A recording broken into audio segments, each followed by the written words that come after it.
right, we are live now. I'm sure that we are live. Yes, this is the KabNET podcast, KabNET Live. I'm Joseph, and this podcast is for anyone and everyone, wherever you are in the world, as long as you want to make sense of what's happening in the world, in human society, in our personal life. Where is nature taking us? Where are we going?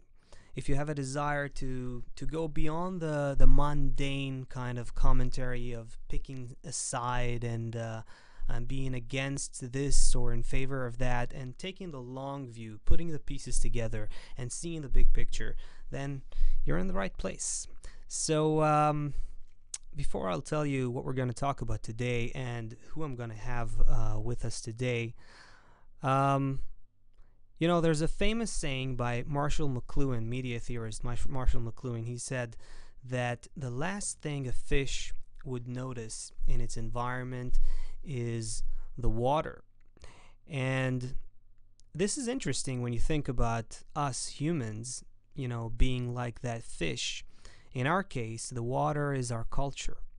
And our culture is a fascinating thing. Just like that fish, we're in it, but we don't notice it. Our culture, human culture, shapes so much of how we think and feel and view the world, and yet it's very hard for us to notice that we're constantly swimming in it. Moreover, it's even more difficult for us to understand what shapes our culture, what makes it and brings it into being. And so today we're going to discuss what's happening these days in the world, in Europe, in the European countries, in the European continent. And we're going to discuss how that has to do with a turning point in human culture. Very quickly, I'm going to delve into that topic with Dr. Leah Mandler, who is my friend and also a researcher and lecturer on topics related to international politics.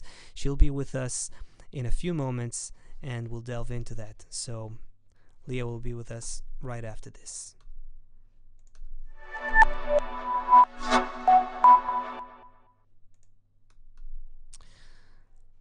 All right. Leah, can you hear us?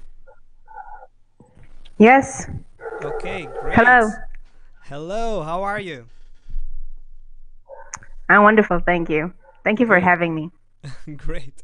So again, Dr. Leah Mandler, you are an academic, you're a researcher and a lecturer on international politics. You also have an expertise in the issue of foreign aid. And today we want to talk about what's going on in Europe. And, maybe let's just start it off. Why are we talking about this? Just this week in Brussels, maybe you can even show this. This week in Brussels, there was this summit with some 27 leaders of the European Union. And basically it was about how Britain is finalizing its exit from the European Union, what's called the Brexit. And they had like a 600-page document there to sign. And yet, if you ask all sorts of analysts, they'll say that it's still not done. And it could take some more months or even years until it's actually really, being finalized. And in addition to that, in general, what's happening in Europe, is shaky. It's a lot of things are happening there at the same time. So why don't you take us through some of the stuff that's happening right now? And before you do, I'll just say one thing. Why is this relevant for maybe people who don't even live in Europe or are so interested in Europe? That's also important to mention. We'll delve deeper into that. But European culture and the formation of European culture had a lot to do with the modern society that we live in today, and we're gonna delve into that as well later on. So, Leah, tell us, please, how do you see the situation in Europe right now? Well, that's a great question and a very intriguing question. 2019 is going to be a very crucial year for Europe from many points of view. First of all, this is the first time in the history of Europe that we are going to have votes for the new European Parliament in March, and afterwards we're going to have voting for the European Commission, the Council, and even for the European Central Bank in November. So all European organs, all European tools for government are going to change in the next year. And this is a unique opportunity for change in hand, and then a great danger, let's say, for other things to happen. It's not only the first time that this is happening, we also have Brexit, like you said, and England leaving, UK leaving is going to leave some kind of vacuum in Europe. Those votes that used to belong to UK are going to be divided between different European countries, and there are certain countries that will gain power and those who are going to lose power. So we are substantially going to see some very interesting things and great changes, I think. And this comes in within the field of significant changes in international politics in general. We are seeing two parallel things happening for a long time already, of globalization on one hand, then fractalization on the other hand, and those things are happening at the same time. We see populistic parties rising all around Europe, and things happening in Eastern Europe and Southern Europe, which are significantly different than in Western and Northern Europe. So all those changes are going to happen, and 2019 is going to be a very decisive year. When you look at things like the waves of immigration that go into Europe, when you look at the rise of let's say right-wing or extreme right-wing politics, which you kind of mentioned, does this go into your thinking and into your view when you say 2019 is going to be even more interesting? Yes, of course, because those things are influencing the politics and the party structure within all those countries, and of course in the European Parliament, they are changing. So one of the most researchers that I have seen in the last year was research that looked into populism in Europe. And there was this group of surveys conducted in the European countries, 78 surveys that they conducted between 2011 and 2017. And the one every 4 people in Europe are voting for populistic party. For let's say more people are voting for right-wing parties, and 1 in 4 are actually voting for populist party. And this means that it has been tripled. The number of votes for populist parties has been tripled in the last 20 years. And this is very important, very significant, especially in Europe, which has been, after the Second World War, the cradle of democracy, stability, economic stability, and also the cradle of many, many international agreements and many multilateral political agreements and frameworks. The European Union, the NATO, and United Nations. Those countries are actually behind all those multilateral organizations and agreements, which have been leading the current world order. And this world order, if Europe will change, will have to change also, because this is what is beyond it. Right. Okay. So this is where it gets interesting to any person living basically anywhere on the globe, because again, from what you're saying right now, what's happening in Europe is not just what's happening in Europe. This is basically an indication of the structures and the political structure of modern society. And so, if you go even further into the past, then certainly we can find how foundations and origins of a lot of the stuff that we live with today, from philosophy through art to the scientific revolution to politics, like you've mentioned, economics, even the development of language, all of these things originated in Europe. And so if Europe today is undergoing a massive change, if it is indeed the case, then this should have ramifications for everyone on the globe, doesn't it? Yes, yes. The current world order that we are living in is actually the result of the winners of the Second World War and the regime that has been established. We are living basically in liberal democratic order, most of the Western civilization. Yes, there are China and different other countries that live in different regimes, but mostly when you speak about what is leading the world politics, the most important countries, let's say the major powers, are mostly Western countries. And those countries have been established and led the world politics on pillars of democracy, on pillars of liberalism and capitalism. And all those values are actually the ones that we have been used to in the way that politics are being conducted. We are used to having agreements and keeping agreements.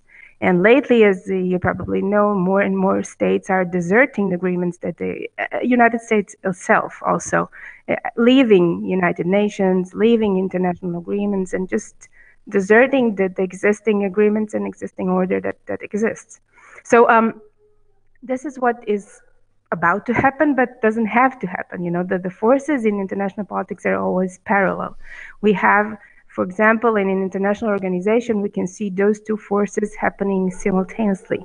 We can see on one hand more and more regional international organization, and then at the same time we see fragmentation in global international organizations. So we cannot say that there is less international cooperation, for example, but it's more regional, it's more local, and it's very different than it used to be, let's say, in 70s, 80s, etc. Mm-hmm.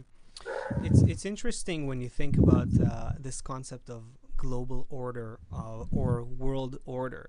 We tend to, for those of us who are not necessarily, academics or, dealing with international politics and researching these issues on a regular basis, we tend to think that things simply work themselves out. That the order of which you're talking is it's just something that kind of happens. At least that's kind of like how it feels. And then if something goes on the news, if a policy issue becomes a thing on the news, then it interests us. But the very foundations of society and of human culture that sort of make up the fabric, the basis that holds everything together, if I understand correctly, what you're describing is that there are like these tectonic underlying changes that are now happening. Would you say that is the case?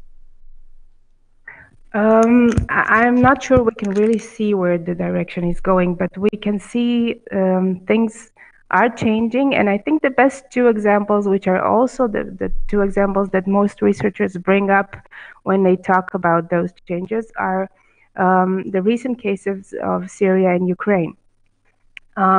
You probably know how the things developed and what happened in the end, but what we have seen is actually the inability of Europe and United States to bring about some kind of solutions in those two cases. And Russia has overtaken the whole problem and solved it. Okay, you don't have to agree with the way that it was solved, and maybe it's not completely solved yet, but where Western states, United States and Europe, have failed in trying to solve those conflicts, states which are not liberal, are not democratic, have been able to bring, let's say, some kind of I would not say peace, but let's say temporary stop in conflict. And this is where the European and American people are seeing the weakness of democracy. Those two examples are perhaps the best two examples where there were expectations that this current world order would keep those conflicts under control, and that didn't happen. So the surveys that I mentioned before have actually brought about not only to those conflicts, but other issues also, as the lack of belief and lack of trust that people in Europe have in their governments and in democracy as such, with its ability to solve the current problems. Another problem which has been pressing the people in Europe very strongly was the economic crash of 2007 and 8. And the Greece, Spain, Italy, they are still struggling. The world banks are trying to help, but actually those problems have not been solved completely, and European Union and the world, they just stand, don't have the solution. So if you go, and those surveys are clearly saying that European citizens are experience this lack of trust and this ability to have to give their governments, the belief that governments are going to be able to solve the problems, the pressing problems that people are facing in the 21st century. And this is a very, let's say, dangerous development, because if people stop believing in democracy and they stop believing in the ability of democratic regimes to solve their problems, then they are turning to populism, they are turning to dictatorship, they're turning to right-wing parties, or even, they're becoming more and more extreme. Okay, so the instability, the picture of the instability that you're describing becomes very, very clear the way you're explaining it, at least to me. We have a question, and that will maybe take us to the last thing I want you to discuss, to relate to. This is just an opportunity also to mention that this is a live broadcast, and whoever's watching us live right now, you're very, very welcome to send us your questions or thoughts or ideas or comments, anything that you think will contribute to the conversation. So in relation to this question from a username free memes, asking, wouldn't a right-wing takeover contradict the feminine polarization that's happening? And I'd like you, Leah, to relate, just to make it a bit more general even, and just to relate to two things specifically: social polarization that results from the political extremity that's happening, that like you've described, and also the European identity is something shaking in that respect as well. So I hope that's not too much to cover in a few minutes. Okay, I'll do my best. So yes, the politics in European Union and in Europe in general, I think this is a global tendency that people are turning more to right and more to left, being more and more extreme. We can see that also in the elections that were recently in the United States, that the center parties, those that used to be, let's say, social democrats, something around the very political center in any government, they're losing their voters. And they are losing their voters most probably because they have failed to provide the feeling of certainty and the feeling of ability to face those problems that I have just mentioned. So people are becoming more extreme on both the left and the right. And this is one of the reasons where we see also the rise of anti-Semitism on both the right and the left-wing parties around the world, and especially in Europe. So yes, there is a tendency to go to both extremes, and this is why we have anarchistic movements, and we have feministic movements which are going very strongly into the left, and let's say supporting the refugees and demanding extreme changes in the way that European Parliament is leading the politics. And we also have that populist parties on the right. So this is like the global tendency happening all around the world. We can see that in Eastern, Western, and also Europe, and of course in the United States. And what was the second thing that you asked? It slipped my mind. I'm sorry. that was a bit much, I guess. Well, there's been some voices talking about how, due to waves of immigration and other reason, the fabric, the social and cultural fabric of Europe is changing, and basically receiving some jolts that shake it. And as a result, there is a fear of in some countries, in some European countries, of losing so-called their European identity or something of that sort. Do you see that as a factor in the general instability as well?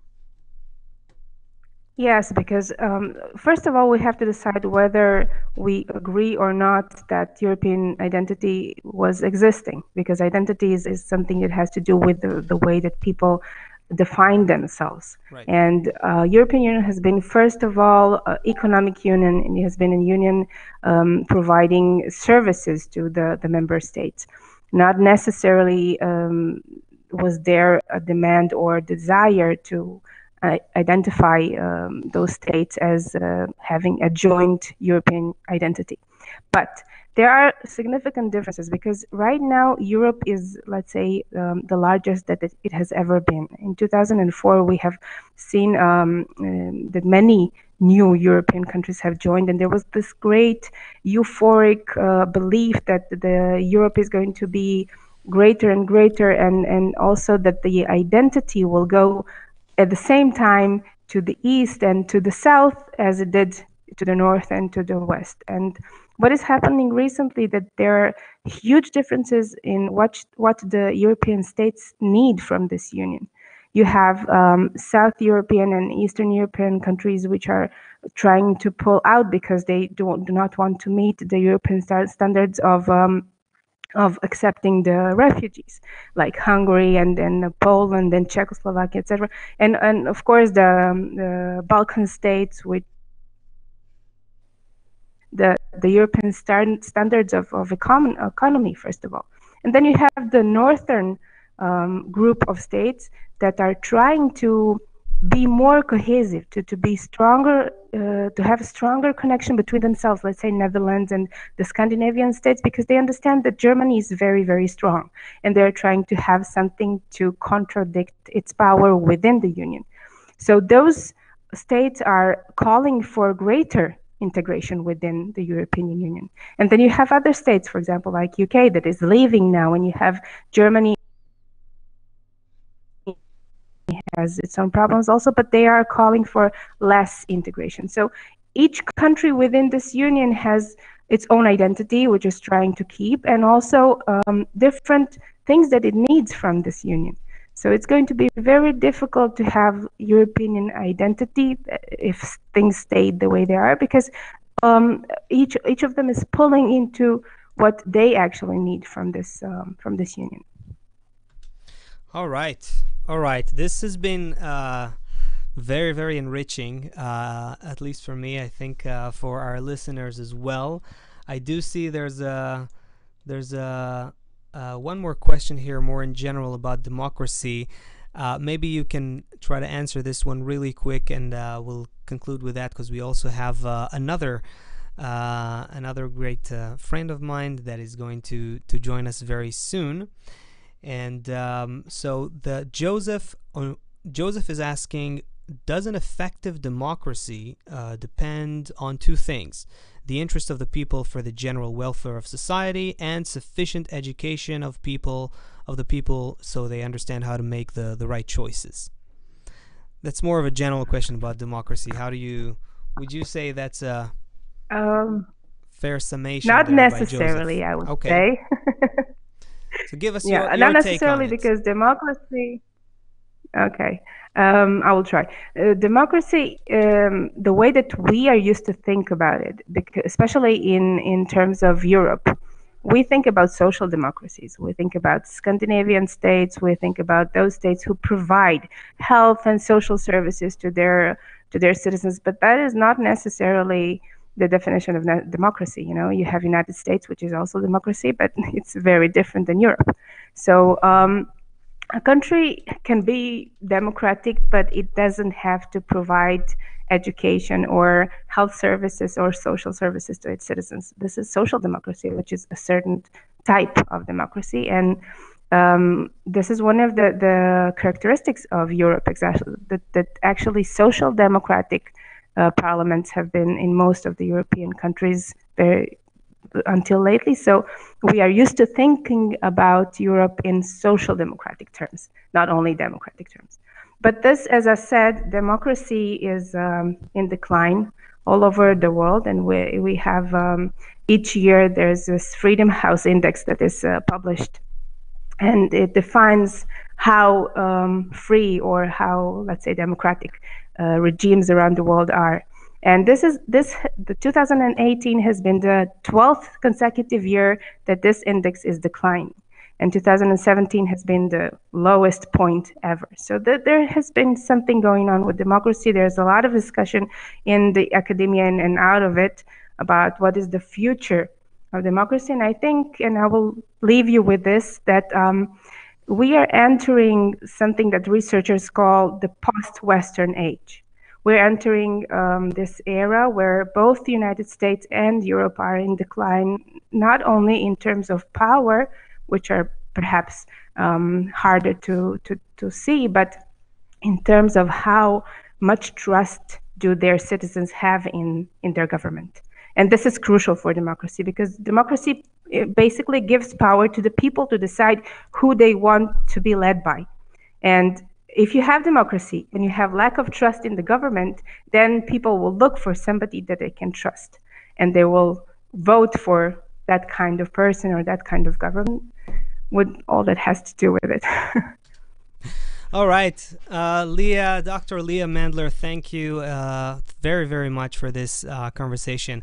We will continue and explain, give answers to some of the more recent questions that I'm seeing here on the chat, and we will tell you again, thank you very, very much. So thank you. We'll have you on probably next episodes as well to discuss some more interesting issues. Thank you. Thank you, Leah. So, okay. So that was Dr. Leah Mandler, who is also very familiar with the wisdom of Kabbalah. And I want to relate to something that came up on the chat right now from a username, Dementenor, something like that. So you're saying...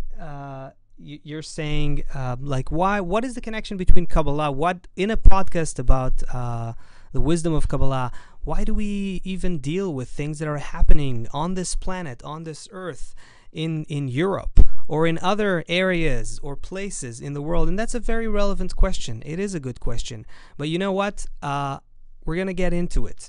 And we're going to delve very deeply into what the wisdom of Kabbalah specifically had to do and has to do still with the development of human culture in general, and specifically how human culture has evolved in Europe. And so then you'll see, I hope that by the end of this podcast, you'll see why it's extremely relevant to understand what's happening in the world now in order to see and further comprehend what the wisdom of Kabbalah explains will happen in the future, and how we can, play the best role we can in bringing this better future forward. So for that reason, it is very valuable to understand what's happening in the world today in order to see this in the bigger context, the sort of human evolutionary context that Kabbalah, that we learn from the wisdom of Kabbalah. So just stay tuned, and you'll see. So the first thing on the way there will be to bring in another longtime Kabbalah student and psychologist, Tal Mendelbaum, to join us into the conversation. So hopefully she'll join us any moment now. And in the meantime, we'll watch just a quick break. Stay tuned, and we'll be right back.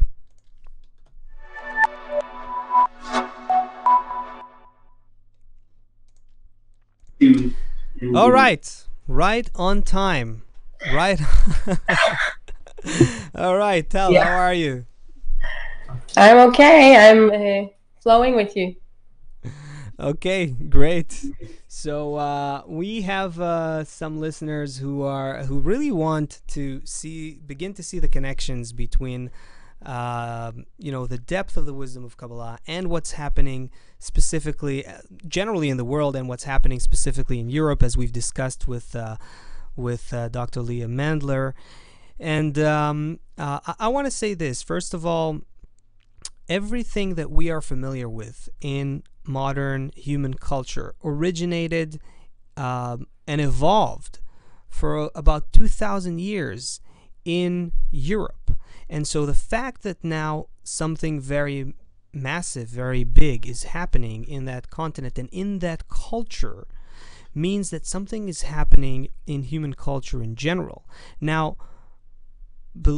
whether you realize it or not, I'm talking to all our listeners now, the wisdom of Kabbalah actually had a lot of influence on the founders and the defining ideologies and philosophies that shaped the evolution of European culture and human culture by extension. And so that's what we're going to get into. So, Tal, from a psychological point of view, I mean, we know that, everything that we are familiar with in terms of philosophy and art and science and politics and economics and even our thinking and patterns of thinking and values of what's right or wrong, all of that originated in Europe. From a psychological point of view, can you expand more on how that influence plays into our life today? You said that this is clear to all of us, but I'm not sure that it's that clear. I remember in my first year of university, of my psychology studies, I took a class in biblical psychology, and it was taught by Professor Kalman Kaplan. We're actually friends to this day because what he taught me there was so intriguing and really changed my perspective on life. What he explained is that all of our psychology and our mentality in Western culture is, in fact, based on Greek and Roman principles. And if you look at the word psyche itself, psychology comes from the word psyche. It comes from Greek. And if you look at words that psychologists have been using to explain and to describe our internality, they talked about things like Oedipal complex, Electra complex, narcissism. All of these terms come from, the Greek, ancient Greek plays and ancient Greek philosophy. And if you look at our democracies, our institutions, all of these things date way back then to what was going on in Greece. And it was amazing. It was really profound for me to realize that a lot of the things that I take for granted in the way that our whole culture and our society thinks and behaves comes from a certain place, a certain philosophy, a certain way of thinking, and it's not just random or coincidental. And well, in that course, he was actually giving a parallel in Judaism and in Jewish thought to say that is a more healthy way of being and treating and building our psychological bases. But we'll talk about that probably a bit later. And I just want to take just this one example of narcissism, which comes again from the story of Narcissus, which was a story about someone who fell in love with themselves and later committed suicide because he wasn't that happy. He wasn't able to really step out of himself and connect in a healthy way. And if you look at our culture, you can see that narcissism is a very big part of it. And I think it comes to show, in a way, the problem with this culture and this mindset that we've achieved, and why a lot of it is really not working anymore. And you talked with Leah a lot about democracy and how it's somehow lacking something very fundamental, a connection, a warmth, something very fundamental about our humanity to allow it to continue onwards. We're at some sort of crossroads right now where we're re-examining these very foundations upon which our culture is based. Okay, I wanna take you and our listeners, and specifically those asking themselves, how all this has to do with the wisdom of Kabbalah, into a quote. This is from Kabbalist Yehuda Ashlag, Baal Sulam. For those who don't know, he is the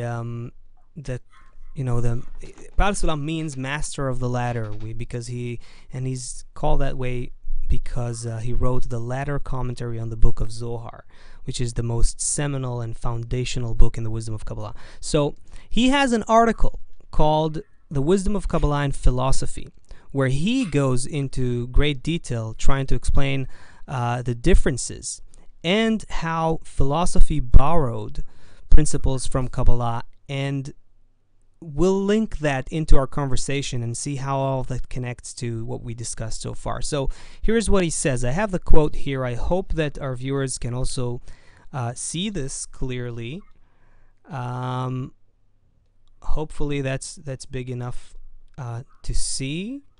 Let's just try to center it on the page. All right, I hope that'll be satisfactory. So he says, the sages of Kabbalah observe philosophic theology and denounce that they have stolen the superficial shell of their wisdom, which Plato and his Greek predecessors had acquired while studying with the disciples of the prophets in Israel, the sages of Kabbalah. They have stolen basic elements from the wisdom of Kabbalah, the wisdom of Israel, he calls it, and wore a cloak that is not their own. So Kabbalist Yehuda Ashlag, Baal Sulam, was very aware that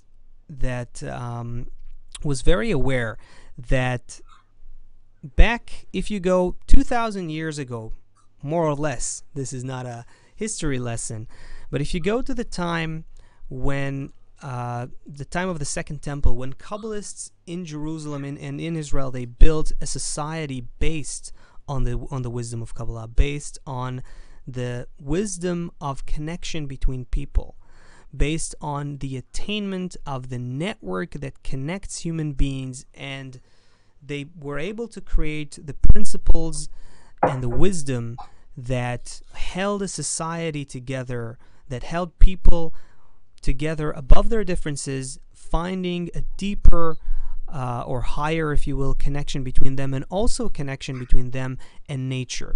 And so many people from around the world, scholars of the time, philosophers of the time, wasn't philosophy yet even, but leaders and thinkers of that time came to Jerusalem to learn from the sages of Kabbalah. And so they learned about that wisdom, that science of connection, the wisdom of connection. And what happened was that based on a limited understanding that they had, they came back to their own places afterwards and they created their own versions, superficial and distorted versions of the wisdom of Kabbalah. And what we just heard here from Baal Sulam is that essentially was the basis of philosophy, for example. Now, this isn't just Kabbalist Yehuda Ashlag that's saying that. I want to go for a second to a quote, another quote. This is something that not Baal Sulam writes, but Johann Reuchlin. He was a very important German philosopher. Look at the time, by the way. This is the time of his lifetime. We're talking 15th century, and so he was a humanist philosopher and a political counselor. So to the chancellor of the time, and he studied Hebrew as well as Latin and Greek, and he was fascinated with Kabbalah. And he says this: the preeminence of my teacher Pythagoras, we all probably, we remember the name Pythagoras probably from geometry lessons in school or something like that, but essentially he was one of the fathers of philosophy. Pythagoras comes before Plato, before Aristotle. I happened to study philosophy for about 2 years, and that was before I was acquainted with the wisdom of Kabbalah. And so we're talking really the origins of philosophy. And look at what he says. So he says, the preeminence of my teacher Pythagoras was not derived from the Greeks, but again from the Jews. He himself was the first to convert the name Kabbalah unknown to the Greeks into the Greek name philosophy. Here's two more quotes. Pythagoras' philosophy emanated from the infinite sea of the Kabbalah. Another one. The Kabbalah does not let us spend our lives on the ground, but rather raises our intellect to the highest goal of understanding. So why is this relevant? Why is this important? And there's a bunch more scholars and thinkers from hundreds of years ago that were aware that their teachers and their teachers' teachers were in connection with the Kabbalah sages, and they based their teachings on what they learned from the wisdom of Kabbalah. And this goes into influence on the Renaissance as well, which is even closer to our time. But before I'll continue there, I just wanted to bring this out now, because I'm seeing from our listeners that they weren't exactly clear about what is the connection and what's going on here. So we're trying to show you guys, and Tal, we're trying to show you guys that what's happening right now in the world is very relevant to the wisdom of Kabbalah, because it is a turning point in human culture that is evolving, that is culminating. And if you go back to what created the current human culture, you'll find influence of the wisdom of Kabbalah that wasn't, and that what was Tal was just delving into, and please continue after this. What you see today is that what human culture has absorbed from the wisdom of Kabbalah in its superficial, distorted version is no longer holding water. And so this is essentially what we're actually noticing when we're looking at the political instability, when we're looking at the loss of identity, when we're looking at all sorts of attempts to integrate different nations through massive immigrations that don't exactly work, or they do work and create political tension, when we see social polarization. So that's why it's important for us to look at these issues in order to be able to understand what humanity is missing. This is not about taking sides. This is not about going down, sinking into the earthly matters of this world. It's about seeing how the earthly matters of this world demand a higher level to emerge. Tal, keep going. I'm sorry. I had to set that straight. Yeah, in one of those quotes, it said that the Greek philosophers borrowed these ideas from Kabbalah, and in fact, they only were able to take the kind of shell of what Kabbalah had to offer, which is a real method for connection and for creating a society where the individual and the whole can become a harmonious thing. And what you're saying here is that what we're seeing in the world today is the result of that the foundations of Western culture were based on these notions, but only the shell. And for example, if you look at democracy today, which is it is supposed to be a culture of equality where everyone can live together and be equal and happy, and yet they lack the substance to make that happen. They lack the cultural, educational methods that will actually bring people together into that whole in a harmonious way.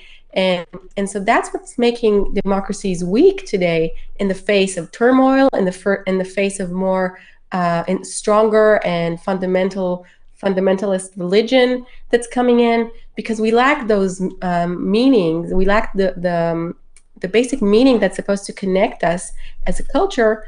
And we have civil liberties, we have the free speech, but we don't know what we have them for. We don't have a shared purpose and the constructs that we need in order to make it all work. So this is true as societies. It's also true for us as individuals. When you look at the kind of meaning structures that we're receiving in our education and in our societies, and then you see what Joseph was talking about, the loneliness, the depression, the anxieties, because we're not taught to know ourselves and how to connect to other people. We're not giving the methods to do that.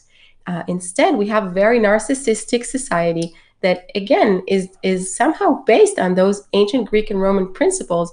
And if you look at those stories, if you look at those ideas, you'll see a lot of determinism. You know how many suicides there were in those Greek plays, like more than 17, I think, suicides in 20 plays. So there's something very dark about those stories. And I think what we need to do today is to begin to give that positive meaning structure that we're lacking, in order to redefine ourselves and not have our societies and ourselves as individuals be so weak in the face of the turmoil that is happening. All right. I wanna continue. You mentioned some of the cultural aspects that have been developed,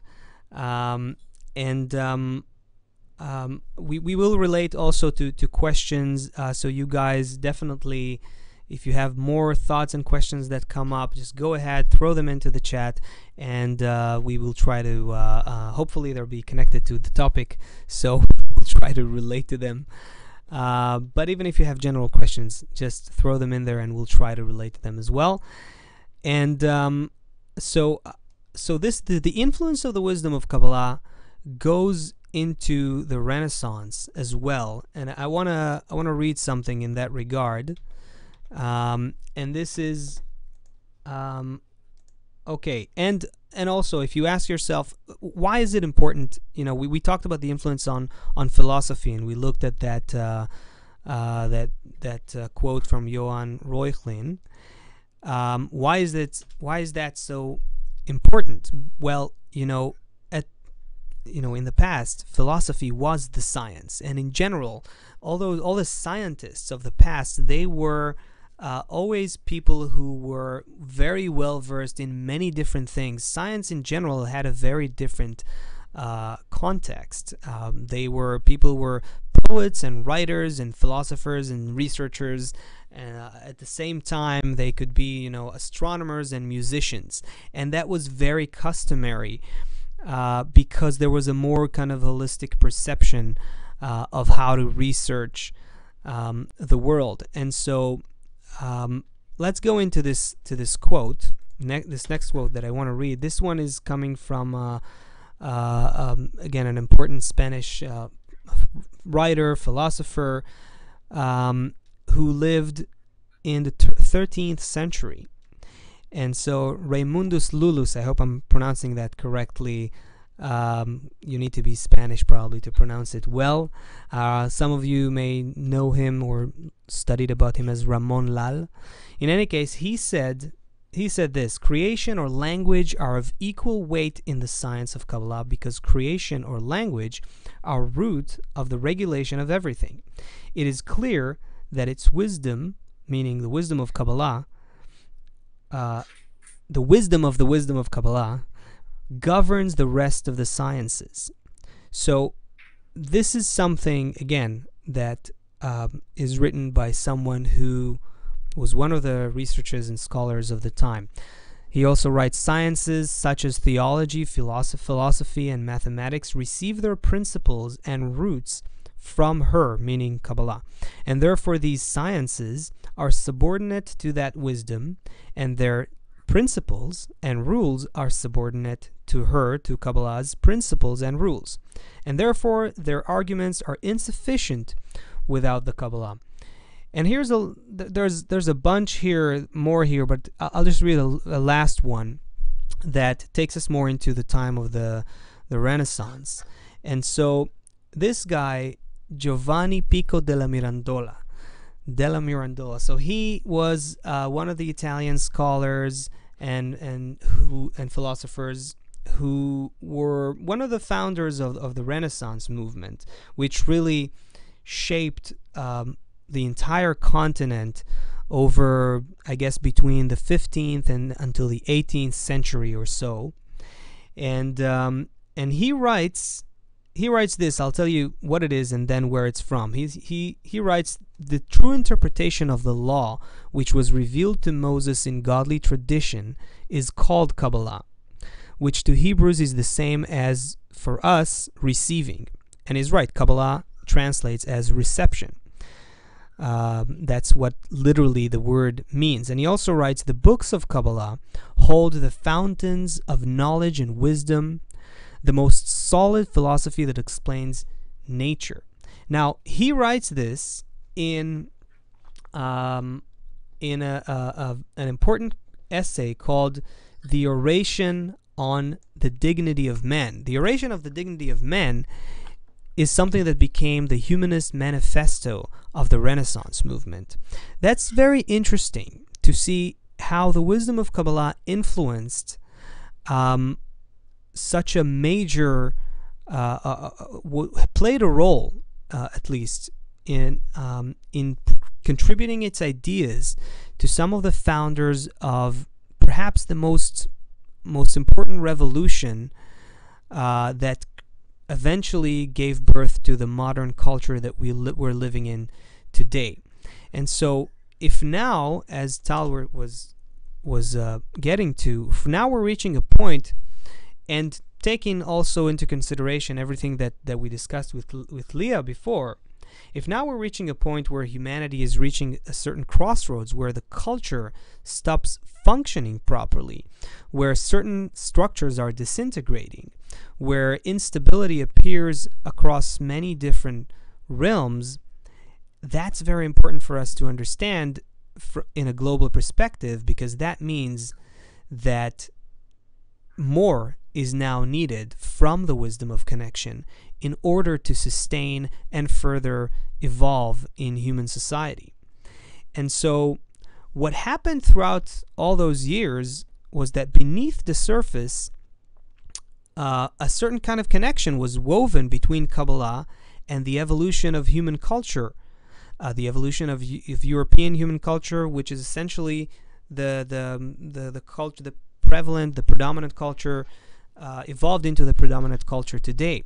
And so there's a certain dependency or a certain kind of bond between the development of the wisdom of Kabbalah, the need for that wisdom that connects people and people with nature, that type of wisdom which many scholars were aware of, that it's so hundreds of years ago, and created their teachings in order to shape human society of the time. Now, but it was distorted, it was superficial, it was partial, it was not the actual core and full depth of the wisdom. And if we're reaching a point where now it's no longer working, that means that we need to get more of that wisdom into our culture. So how do you see this, Tal? Right. I would say that because our world has become so interconnected over these years, before we could just talk about the philosophy of things, we could talk about the nice ideas. But right now, in a world that is so interconnected and interdependent, where we need it to work together to such an extent, we can't settle with just the nice philosophies about connection. Let's create a European Union. Let's live together and be happy. It's not working because we don't know how to make that work in reality. And this is where we need the actual original method that was behind all of these phrases and the shell, the philosophical shell that we settle for. That's where we need this method to come to play today. We need to understand what it is that we really need to do in order to have equality, to have cooperation between nations, to make an interconnected global world actually be able to work. And that is what the wisdom of Kabbalah talks about. And that's why all of this is so relevant, because we're talking about the method that is required, especially for these times right now. This is like the high time for us to begin to use this. I think you just hit like a very important point. It's not just Europe is because it's the foundation where human culture has evolved. So this becomes like the first and foremost place where the need is felt, where the disruption and the sort of the breakage of human culture appears and shows itself. It's also, the only area where you have so many different subcultures and nations and languages and different peoples that are somehow supposed to be unified in a certain place. You don't really have that anywhere else in the world, and so it's kind of a microcosm of the world and the place where the human culture that we are familiar with originated in. But it's actually a time where the whole world is going through a massive change, because everything is becoming globalized and interconnected, like you said, and borders are becoming very blurry and unclear, and therefore there's so much debate and tension over borders. The internet, on the other hand, in parallel to that geographical reality, created a virtual reality that sort of funnels all of humanity into it. More and more human activity is going into the virtual space, and essentially all of us are being kind of pushed into a single shared space, virtual but still shared space, which also means a lot of a change of culture is needed. And so the bottom line is that human beings are beginning to form the need for a new level of connection, a new wisdom that can connect them together on a deeper level and across the globe. And that is essentially what we're coming to. So if you're studying Kabbalah, if you're practicing Kabbalah, and you open the news, this is something that you should kind of read through the headlines, don't you think? Like rather than taking a side or being your thinking being overshadowed by what's happening, you can also kind of see the why and where it's going. What would you say about that?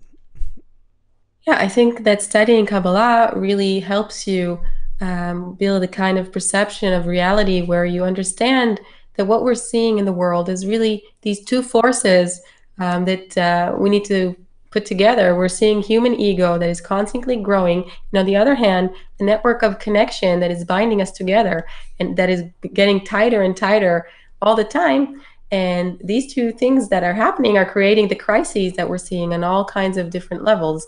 So when you study the wisdom of Kabbalah, you begin to see how that is playing out in all kinds of different ways, and how necessary it is to begin to teach and educate how we as individuals can become parts of the whole in a self-expressive way without losing our individuality, merging these two forces together of self and other in the correct way. And you begin to understand that to change the world, you really do need to change man.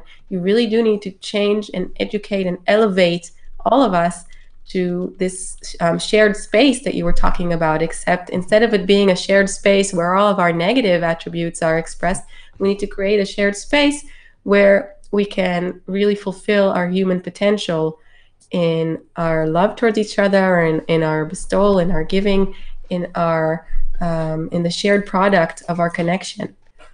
So I think that's where we're heading, and that's what we should see that is happening.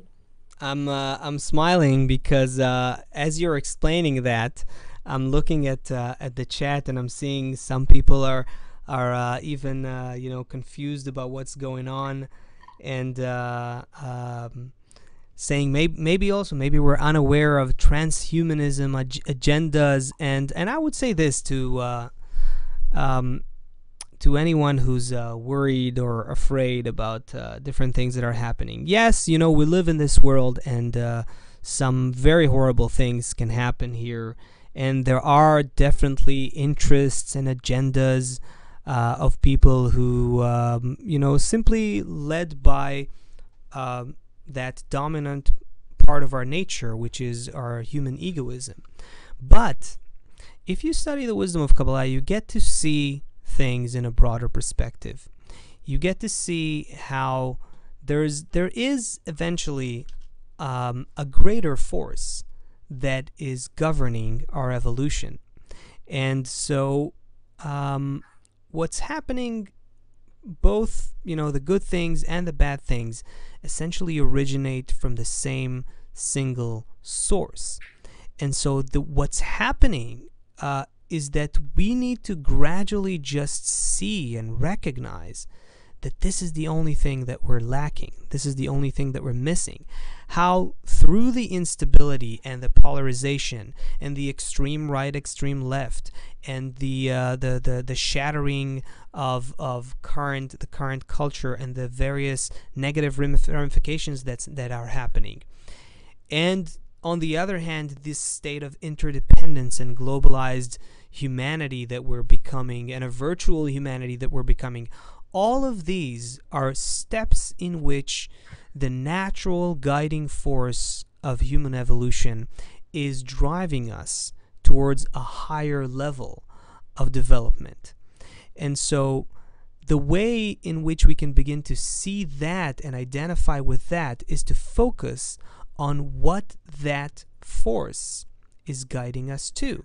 And if you look at all of nature, not just the human level, but if you look at what's happening from the still to the vegetative to the animate level, and then to the human level of development as well, you understand that we are moving towards greater and greater connection. That connection becomes more intricate, more multi-layered. We're going to have to come to a point in order for our societies to work, and in order for human culture to work on this globalized world, we're going to have to know how to not eliminate our uniqueness and our ego and the unique identities of ourselves as individuals, as societies, as nations. Rather, we're going to learn how to sort of mesh them together, bond them together, join them together into a superstructure that is humanity. Kabbalah explains that beneath the surface, we're always that way. We are, since the beginning of humanity, we are a greater superorganism than just individual cells, individual selves. And all we lack is just the perception of it and the need for it, the willingness and the desire to discover our role in that superorganism. And so that's essentially what we want to do here. We want to help you see that and help ourselves see that playing out through everything that's happening in the world today. Because really, eventually, the change of mind and heart, the change of human consciousness, is all we need. That eventually will change everything as well. Okay, so I see another question or two there that maybe we haven't related to. I'm gonna try, Tal, to bring in Seth Brightman, a mutual friend of ours, for 1 minute to talk about a song that I'm gonna play for our viewers that he wrote, that I think is appropriate for concluding our conversation. So before I try to bring him on, give us your concluding words on everything we discussed today.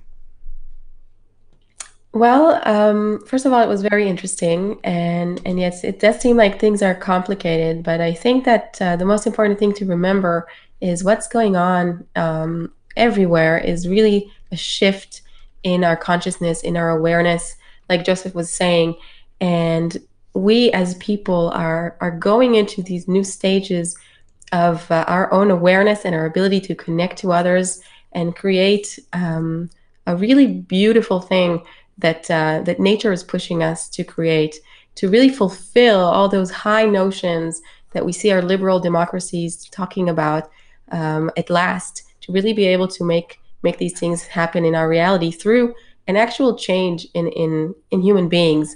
How in the past we always saw regimes and people trying to make great ideas work by forcing them on people and forcing concepts.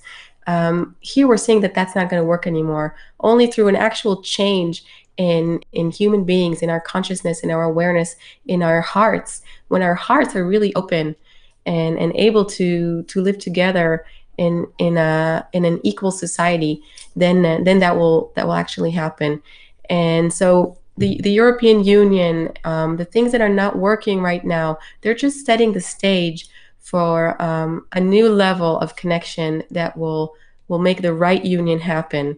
And I'm sure that we can do that together by spreading this this new awareness, this method, this ability to change man in order to change the world. All right.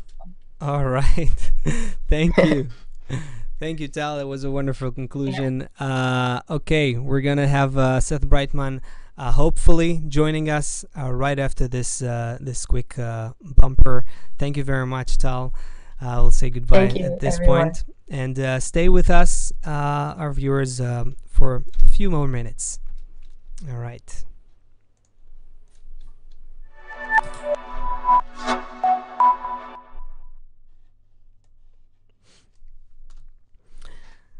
All right. Wait. So yeah, there we go. Okay. So I'm gonna share with you guys the reality of the current of this current broadcast. I really wanna play a song that was written earlier this year, produced by a friend of mine, longtime Kabbalah student and also Kabbalah instructor in our KabU virtual Kabbalah University, and his name is Seth Brightman. And I wanted him to say a word about this song before I play it for you. But I really didn't give him a lot of notice in advance, so I really hope that he'll be able to connect with us technically. And if this happens in the next few seconds, that'll be really nice. If not, then I'll just play his song, and we'll talk about it in another opportunity. So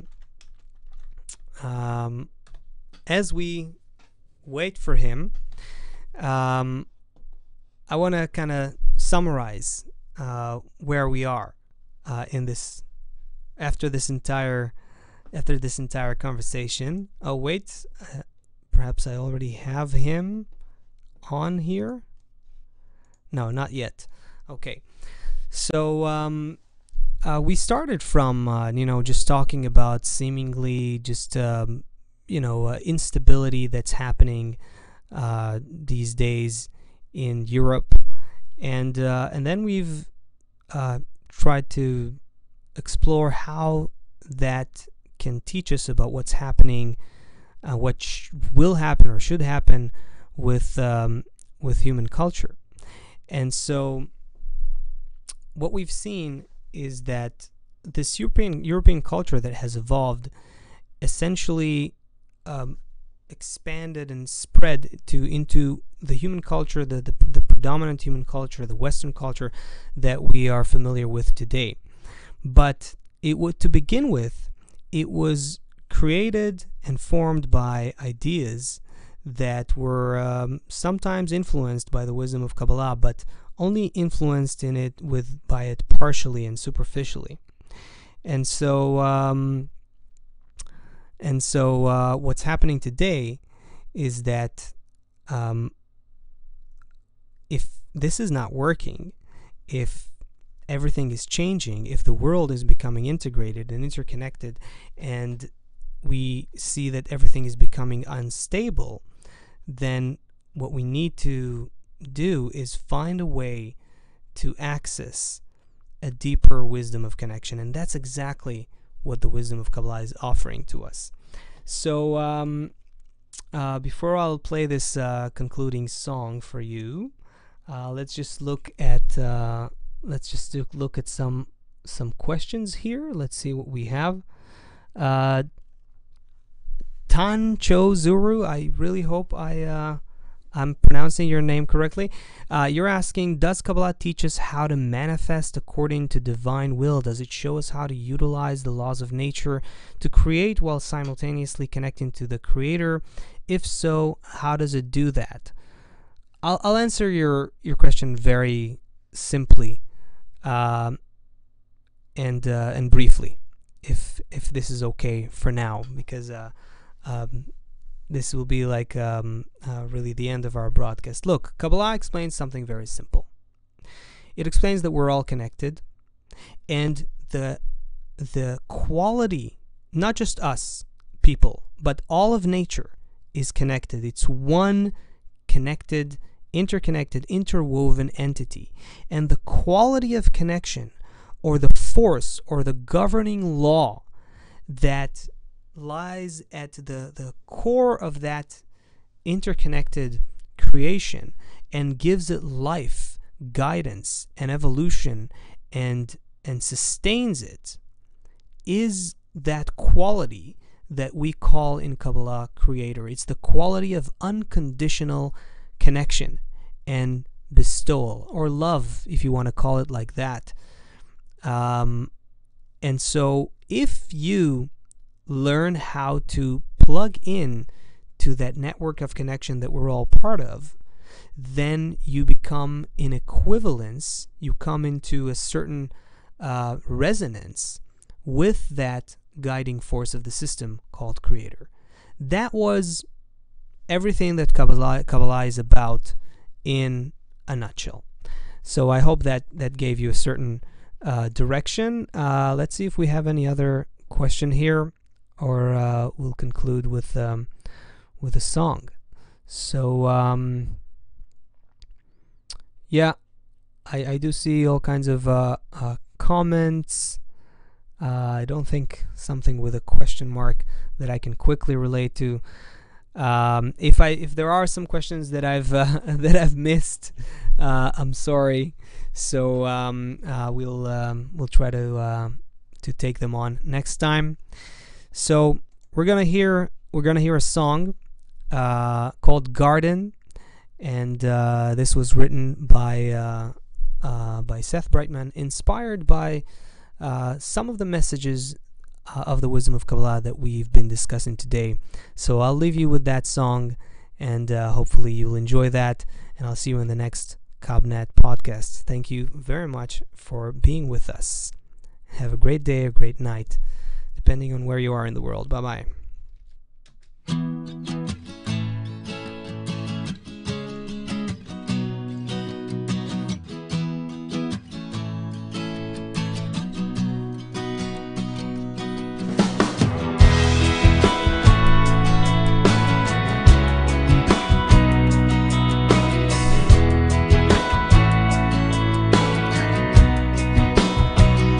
Started in a garden with rubble. There was a snake, there was some trouble. I started as a monkey, but look at me now. There was no God to cling to, so I made a temple and I made a statue, and I spent my time smoking and drinking my wine. Shot out of my dad, swam into my mom, one amongst billions. Now what were the odds? And it only took me 1,000 lifetimes. If you wanna be rich, look for rich. If you wanna be smart, look for smart. I wanna know the reason why I feel like shit. It's a question from this point in my heart.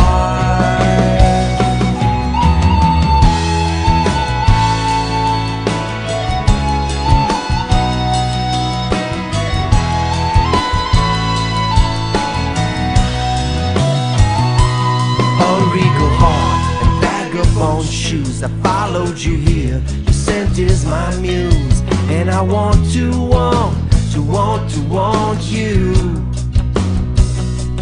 All that will be, it's already been written. Flow like an atom, you're in a system. You can connected from in front and behind. So thanks for the good and thanks for the bad, for the call in the morning that straightens my head. And now nature's made me a spiritual man. You wanna be rich, look for rich.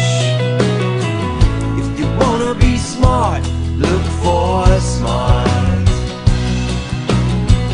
I wanna know the reason why I feel like shit. It's a question from this point in my